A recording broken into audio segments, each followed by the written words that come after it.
అనుకో, భగవంతుడు కల్పించిండనుకో, ఇవాళ భారతదేశంలో వరల్డ్ క్లాస్ డాక్టర్లను తయారు చేయాలన్నా మా మల్లారెడ్డి హాస్పిటలే వస్తుంది.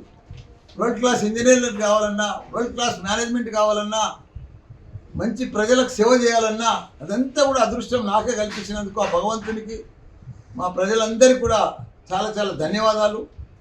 దానికి తోడు ఈరోజు సంధి ఒక 5 మెడికల్ షాపులు ఓపెన్ చేస్తాం. వన్ హెల్త్ అని ప్రతి ఒక్కరికి తక్కువ రేటుకు రాష్ట్ర వ్యాప్తంగా కూడా అన్ని వన్ హెల్త్ మీద మెడికల్ షాప్స్ ఓపెన్ చేసి ప్రతి ఒక్కరికి అందుబాటులో కాస్ట్ టు కాస్ట్ మందులు ఉండేటట్టు వాళ్ళందరికీ కూడా అందుబాటులో తీసుకొస్తున్నాం వన్ హెల్త్. దానికి తోడు ఒక ఫస్ట్ ఫేస్లో ఒక 50 అంబులెన్సులు కూడా 108 మాదిరిగా 50 అంబులెన్సులు వన్ హెల్త్ మీదనే అవి కూడా రిలీజ్ చేయబోతున్నాం తొందరగానే వన్ హెల్త్ మీదనే. ఎందుకంటే అందరికీ ఎక్కడ ఏ ప్రాబ్లం వచ్చినా ఆదుకునేటట్టు, సమయానికి వాళ్ళను హాస్పిటల్లో చేర్చేటట్టు ఇవన్నీ కూడా కావాలని. ఎందుకంటే భగవంతుడు మా పిల్లలను అందరినీ మంచిగా చూస్తున్నాడు, మంచిగా ఇచ్చాడు అందరికీ. మనం కూడా ప్రజలకు రిటర్న్ సేవ చేయాలి కదా. ఇప్పుడు నాది ఒకటి నా అన్నీ కూడా భగవంతుడు అనుకున్న దానికంటే అన్ని ఇచ్చిండు. నేను ప్రజలకు సేవ చేయాలి, అక్కడ మంచి ఇంజనీర్లను డాక్టర్లను తయారు చేయాలి. రెండే ఎంచుకున్నా పర్ఫెక్ట్గా పోతుంది. ఇంకా ముందు కూడా భారతదేశం అంతా కూడా డీమ్డ్ యూనివర్సిటీలు పెట్టాలనుకుంటున్నా. ఇప్పుడు నోయిడాలో ఒకటి ఫైనల్ అయిపోయింది, డీమ్డ్ యూనివర్సిటీ నోయిడా దాంట్లోనే. దాని తర్వాత లక్నోలో కూడా అక్కడ మన యోగి సీఎం గారు ఏఐ సిటీ తయారు చేస్తున్నాడు. ఏఐ మీద సిటీనే తయారు చేస్తున్నాడు.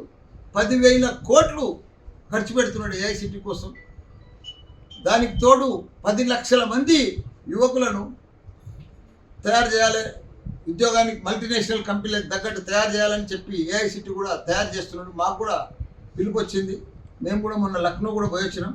తొందరలో నెక్స్ట్ వీక్లో యోగి గారిని కలిసి అక్కడ కూడా ఒక 50 ఎకరాల పెద్ద డిజిటల్ హెల్త్ సిటీ పెడదామని అక్కడ కూడా ఇక్కడ అయితే సూరారంలో పెట్టినామో అదే ప్లాన్ చేస్తున్నాం. అదే మాదిరిగా బీహార్లో కానీ, బెంగాల్లో కానీ, ఆంధ్రప్రదేశ్లో కానీ దేశవ్యాప్తంగా మెయిన్ సిటీలలో అన్నీ కూడా యూనివర్సిటీలు జరుగుతామని ప్లాన్ చేసుకున్నాం. ఇదంతా కూడా రేపు 17 తారీఖు కూడా వైజాగ్ పోతున్నాం, కర్నూలులో కూడా ప్లాన్ చేస్తున్నాం. ఎందుకంటే అందరికీ వైద్యం అందియాలి, మంచి విద్యను అందియాలని తపనతోటి ఇవన్నీ కూడా ఓపెన్ చేస్తున్నాం. అందరికీ కూడా నమస్కారం. రాఖీల పౌర్ణమి అందరికీ కూడా శుభాకాంక్షలు.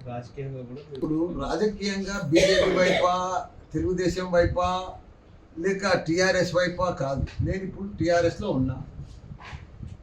నేను ఇప్పుడు ఏ వైపు చూసేటట్టు కూడా లేను. ఇప్పుడు నాకు కూడా 73 సంవత్సరాలు అయింది.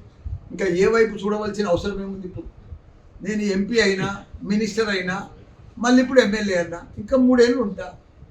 నేను రాజకీయమే వద్దనుకుంటున్నా. ప్రజలకు సేవ చేసి మంచి కాలేజీలు, యూనివర్సిటీలు నడిపిస్తామని అనుకుంటున్నాను.